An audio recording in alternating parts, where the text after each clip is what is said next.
नमस्कार, माइंडफिट चैनल में आपका स्वागत है। आत्मविकास से ही आता है आत्मविश्वास।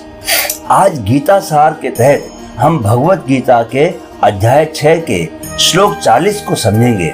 इस श्लोक में भगवान कृष्ण कहते हैं, पार्थ नेवे नामुत्र विनाशस्तस्य विद्यते नहि कल्याण कृत कश्चित दुर्गति तात गच्छति।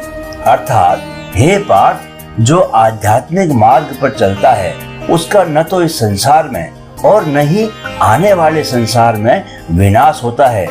मेरे प्रिय मित्र, ईश्वर प्राप्ति के लिए प्रयासरत रहने वाले मनुष्य की कभी भी दुर्गति नहीं होती। सीखी हुई हर चीज काम आएगी। ज्ञान को बढ़ाना कभी बेकार नहीं जाएगा। जीवन के सभी पहलुओं में अव्वल रहने के लिए प्रयास करते रहें, चाहे पर्सनल लाइफ हो या प्रोफेशनल या फिर सोशल लाइफ। सवाल यह है कि आत्म विकास के लिए कौन कौन से कदम उठाने चाहिए। इसके लिए सबसे जरूरी है अच्छे कर्म करना। सीधा सा सिद्धांत है कि जब अच्छे कर्म करते हैं तो अच्छे परिणाम मिलते हैं, जब बुरे कर्म करते हैं तो बुरे परिणाम मिलते हैं। कर भला तो हो भला और कर बुरा तो हो बुरा। जहाँ कहीं भी ऊर्जा लगा रहे हैं उसका आपके द्वारा किए जाने वाले कर्म पर बड़ा प्रभाव पड़ता है। इसीलिए बहुत सावधान रहना चाहिए और अच्छा कर्म करने के लिए ऊर्जा का सही जगह पर निवेश करने पर ध्यान देना चाहिए। तो यहाँ हम कुछ ऐसे महत्वपूर्ण पहलुओं की चर्चा करेंगे जहाँ अपनी ऊर्जा पर हमें ध्यान देना चाहिए।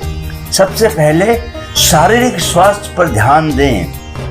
शारीरिक परेशानी, आलस्य, मानसिक अस्थिरता, ये कुछ ऐसे कारक हैं जो आत्मविकास के रास्ते में बाधा डालते हैं। इसलिए सफलता प्राप्त करने के लिए शारीरिक स्वास्थ्य का ध्यान रखना बहुत जरूरी है।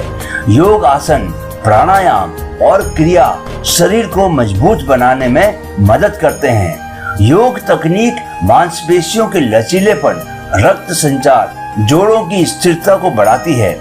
यह बायो एनर्जी को अच्छे स्तर पर बनाए रखने पर भी काम करती है। योग तकनीक हमें व्याकुलता और नकारात्मक विचारों से बचने के लिए दिमाग को प्रशिक्षित करने में भी मदद करती है। प्रोफेशनल डेवलपमेंट पर ध्यान दें। पेशेवर विकास पर ध्यान केंद्रित करने से काम में अधिक कल्पनाशील और रचनात्मक बन पाएंगे। आप नए विचारों के साथ चलने और उन्हें अमल में लाने और सफलता प्राप्त करने में सक्षम होंगे। यदि पेशेवर रूप से आगे बढ़ना चाहते हैं तो काम को जिम्मेदारी और समर्पण की भावना के साथ करें।